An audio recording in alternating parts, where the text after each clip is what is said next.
Hello, my friend, and welcome to the 487th episode of the Sales Podcast. I'm Wes Schaefer, the Sales Whisperer, your host. Today, we're diving back into my book, go through a couple of chapters there. Got some tips for you. This will be a little bit shorter. I hit you back to back with two episodes. Matthew Pollard, great guy on selling and networking as an introvert. He's been a great guy to get to know. And then my jiu-jitsu brothers, Elliot and Daniel. So they came out with their jiu-jitsu sales book that I've been enjoying as well. But they both did book releases last week, and I told them I'd support them and release their episodes on their launch dates, which just happen to be back-to-back. So I'll give you a little bit of a break here. We'll go a little bit shorter, but I think there's still some good info in here to help you grow your sales. That's why we do that, right? So I will be in Phoenix next week doing an on-site for a couple of days with a client. It's good to see things opening up. California is officially opening up bars and restaurants. Chicago is. Interesting how the timing of all that works out. But we won't go down that rabbit hole. But let's just say I'm not surprised. I did predict it in writing. It's on my Facia Bookie profile, but I think things will open up here in 2021 rapidly. What I fear is we've had a delay, a quarantine on evictions, right? In real estate, things don't add up. So one of a couple things will happen, right? When the boot is lifted off of our throats, maybe the economy just explodes to the upside and all this pent-up demand and frustration and hope springs eternal and we just are moving and grooving. Or we realize how rotten things are underneath. So many restaurants and small businesses closed and, the government throwing money at it and suspending, moratorium on evictions. You can't just keep doing it. Something's going to break. I think we're going to have a rough time in 2021. But either way, right, you need to be prepared. As long as you are good, as long as you are solid, as long as you have good skills, you are disciplined, you're doing what it takes regardless of what comes your way, then you're going to weather the storm. Okay, yeah, you might get battered and bruised a little bit, but you're going to weather the storm. Okay, so I want you to be tough, resilient. Know that you've got more in you. Okay, it's not always fun going through the crucible, but you are proud when you get through it. Okay, you used to always say about the Air Force Academy, it's a great place to be from. I'm glad I made it through. I don't know if I'd want to do it again, but I'm glad I made it through. This Tampa Bay Frogman swim, I've done it now 5 times. And this last year was the hardest. It was a new course because of COVID. We had to go the landing, the finish line was at a different place, couldn't get permits because of COVID. So it was a longer swim. We had more wind, more chop from the very beginning. We don't normally have harder current. It sucked, okay, but I'm glad I did it. I'm glad I pushed through it. So, don't ask for easier times. Ask for the strength and the resiliency to handle tough times. All right, so that's where we are. So today's chapter, at least the first one, is you cannot climb a smooth mountain. When you're in your respective valleys that life throws at you more often than you think it should, it's good to keep in mind what it really takes to reach the pinnacle of success. If you'd like to climb to 29,028 feet, you can do one of two things. Go to the nearest airport, plunk down $199, plus baggage fees and security fees and food fees and fee fees. What a bunch of feces, huh? And in about 90 minutes, you'll be at 29,028 feet, enjoying a book, a movie, a nap, the crossword puzzle, a little sip of your favorite beverage, along with 154 other flip-flop wearing, overstimulated, under-focused, non-journey enjoying travelers who are either temporarily going where they want to go or temporarily escaping where they are tired of being. Or Go to the gym daily for 730 days. Take mountaineering courses to learn about survival, routes, equipment, and diet. Practice climbing on smaller mountains for 2 to 3 years, and make sure your practice includes steep faces, high terrain, night climbing, ice, and snow. Plunk down $25,000 to $60,000 for extra goats to keep you warm at night. Prepare for sudden extremes, like winds stronger than Cat 2 hurricanes and temperatures cold enough to make Paris Hilton put on clothes. Fast forward to actually arriving in country, where you'll climb to 5 camps at subsequently higher levels as you acclimate yourself, test your equipment, and monitor the environmentals to increase your chances of success. The day you decide to go, you must leave before sunrise with ample gear, a good guide, and a belly full of determination. And you thought calling on some grumpy prospects was hard. What time did you get up today? Your climb to the top necessitates, demands base camps, ledges, plateaus to help you catch your breath, examine your situation, and build strength for the effort you must exert to reach the next level. If you move too quickly, your body will not acclimate and you will pass out or get sick and be forced to go down 1 or more levels or quit altogether.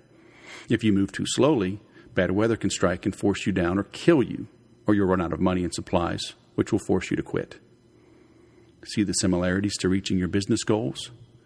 Trees do not grow to the sky, stocks do not go straight up, and businesses do not grow without plateaus and even setbacks. If business is down today, is it because you did not adequately train and prepare? Did you move too fast, thinking the laws of business and finance and marketing did not apply to you? Did you move too slowly? Maybe out of timidity or insecurity, or because you did not have a great Sherpa to show you the way. Are you stuck at base camp today? If you view your base camp as a place for losers and the weak, you will soon find yourself weak and losing.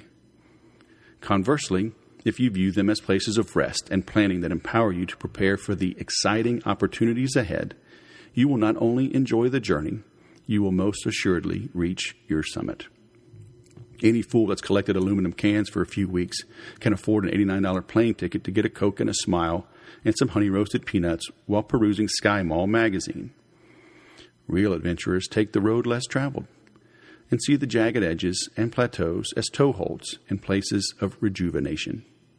And they always have a Sherpa to guide them. How high do you want to go? And do you have a Sherpa to assist you? I'm happy to provide you with this written guide and to be your Sherpa, if you allow me, as Laura has. And Laura is a testimonial that I had on another page. But, how do you view these plateaus, these setbacks? I'm in Bitcoin right now. Been following it. Had a meteoric rise at the end of 2020 and early 2021. Golly, it went from 10 grand to like 42,000, like fast. And then it's fallen off a little bit. Well, is that a good thing? Is it a bad thing? I'm trying to teach my sons about, the difference between fundamental investing and technical analysis. And as I record this right now, Bitcoin's at 33,975.04. So I'm trying to explain how to look at things. If you think the fundamentals have changed, then get out of Bitcoin. If you think the fundamentals are the same, then stay in it and add to your position during this drop. When do you add to your position? Again, if you believe in the fundamentals, just maybe you do your old dollar cost averaging. You keep putting in equal amounts at equal intervals. Using some technical analysis, I've been showing them about head and shoulders patterns and flag patterns. And I'm not an expert at it. I can explain it. I can kind of do some of my own rough charting, but I'm wanting them to understand it, even if it doesn't work out. At least they're learning, right? They're looking, and in the study, they will gain additional insight and knowledge and wisdom, okay? And so will you. So, and years ago, I want to say about 4 years ago at least, maybe about 5 years. My son might have been a senior in high school. He had a little extra money, and he was interested in Bitcoin. And I said, put some money in, right? Put $1,000 in. I'm like, only until you put money into something will it have your attention.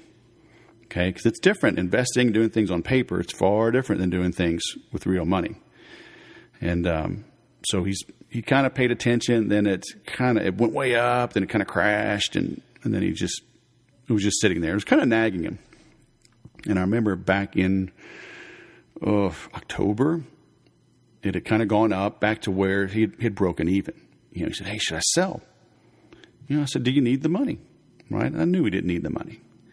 He's like, "No, but blah blah blah. It's come back up." And I'm like, "Why get out? Unless you need the money. Unless you need the money, don't get out. And if you think the fundamentals are improving." So we talked about what the fundamentals are. What's the whole argument for Bitcoin? What's the risk? What's the argument, for it? And we both agreed that the fundamentals hadn't changed, and now he's way up, right? Went way all the way to 42. Now it's at 33, almost 34. So I think the fundamentals are such that it's going to grow for a while, and it's going to grow very high. But technically, I'm holding off adding to my position. Like, hey, let's study this. I think it'll dip down a little bit more, maybe go sideways for a little while, and I'll put some more in. But it's worth reviewing. Sure enough, this head and shoulders pattern seemed to maybe be working. It broke the flag pattern to the downside. We're looking at some floors and some ceilings, and it's not life or death. We don't have life-changing money in it, so let's learn. So, are you doing the same? Right? Are you taking time to dig in to truly understand what you're working on, what you're working in, what's working for you, what's working against you? I talk all the time about jiu-jitsu and resting when you're in a bad spot, resting when you're in a good spot. Sometimes you had a big scramble and you won and you don't have enough to finish the guy, but we always say position before submission. Have you solidified your position?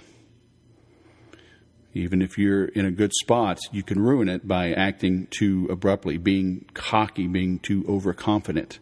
So position over submission. So whether you're in charge, you're ahead or you're behind, sometimes you do have to rest. Okay?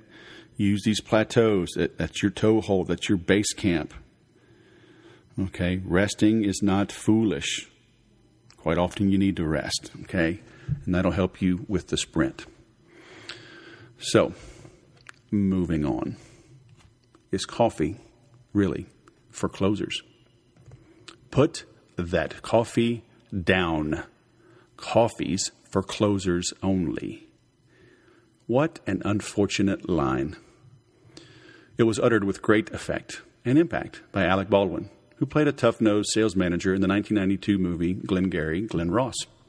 I say it's unfortunate because it continues to guide how new salespeople think they should act, despite its near 30 years in the lexicon. But that's not the worst of it. This movie is based on the 1983 play by David Mamet that won the Pulitzer Prize in 1984. So this quote, this adage, this concept is closer to 40 years old. That's not the worst of it. The play is based on Mamet's experience working in a real estate office in the 70s, where he was the office manager responsible for handing out sales leads. So this quote, this adage, this concept is closer to 50 years old, yet it continues to shape and mold the sales industry to this day. But now, with the power of artificial intelligence, we know that the money is not made in the close. It's made in how you open, how you engage in dialogue, and how you help your prospects build their confidence. We know that because of people like Chris Orlob over at Gong.io, who analyzed 25,537 B2B sales conversations with AI and discovered 5 critical points pertaining to opening, closing, and professional selling. In a nutshell, coffee is for openers, for humans, for non-closers. So enjoy the movie, enjoy your coffee. Enjoy being a human in the profession of sales, which will help you enjoy opening a lot more relationships and overflowing bank accounts. P.S. Do yourself a favor and listen to my interview with Chris on the Sales Podcast, session 233. Okay, or you can just Google Chris Orlob, the Sales Podcast, and you'll find it. Okay. Now, I mentioned Laura in the last one, and her testimonial is here. Wes has become an integral part of our sales training. We met in 2009 at the Infusionsoft conference, and we have been working together ever since. His approach is very straightforward and has really helped me and my sales team to gain more appointments, more commitments toward closing, and of course, more sales. I love when one of my salespeople come in and says, I used one of Wes's tools today and it really worked. Thanks for all the help, Wes. Looking forward to next month. How come I'm not helping you? Come on. MakeEverySale.com. You can get all the training on demand quite affordably. So invest in yourself in this new year, this COVID world. It'll help you. I guarantee it. Or join us on our weekly calls in theimplementors.com. All right? Come on now. Come on. So let me see here. Maybe, one more chapter. Maybe two. We shall see. This one's not too long. But you do need to see the graphics. So you should get yourself a signed copy of this book, 79stories.info. Okay? You'll see the little graphic. I think it was a funny little meme I put on here.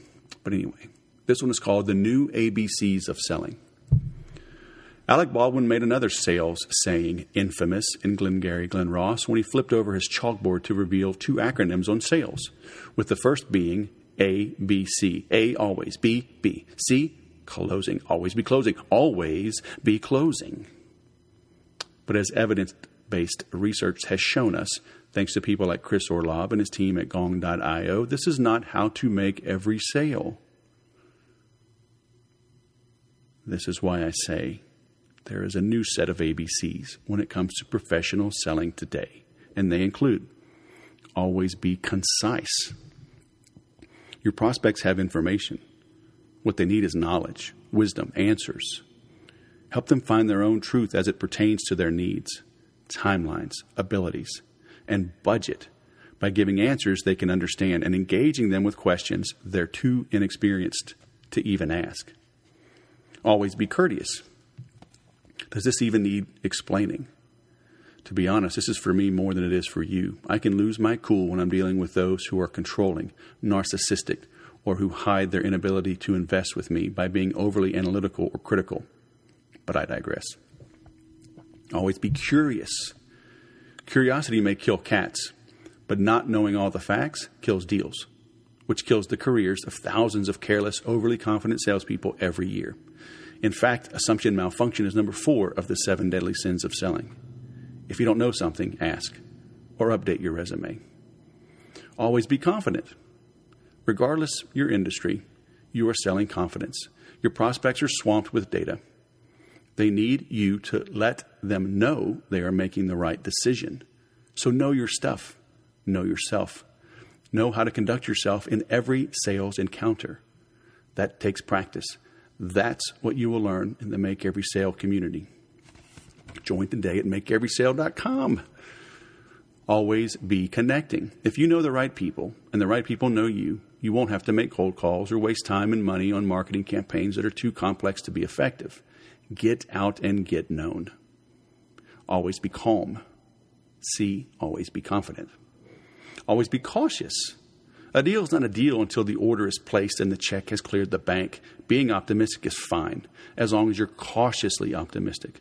In the book Extreme Ownership, retired Navy SEAL Jocko Willink, in the Victory MMA shirt, to the right with me, I got a picture there when I met him, did a little jiu-jitsu together, describes how he would ambush his men in training on their way home from an exercise, which is when the average fighter would let his guard down, thinking their planned engagement was over, and now it's time to head to the house.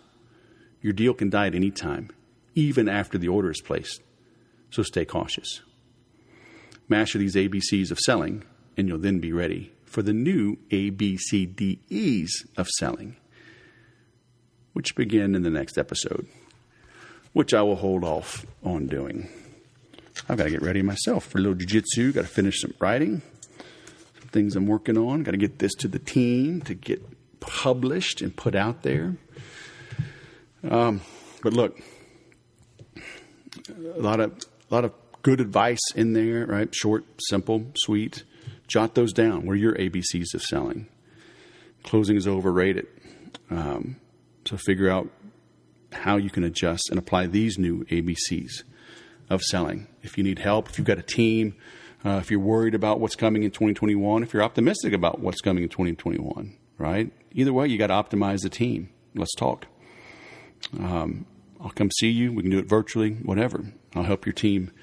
Bring them all together, your sales, your marketing, and your technology stack. I am uniquely positioned and experienced to tie those together, and they need to be tied together. You need to stop working in silos. People need to be getting along on the team. Marketing needs to understand what type of qualified leads the salespeople need. Salespeople need to understand the marketing message and the real value that they offer. Your technology stack, like your CRM, your SMS, your marketing automation, your quoting tools, need to be tied into all of that to minimize duplicate entry, to minimize wasted time and effort, to streamline and reduce complexities, so your salespeople use the solution.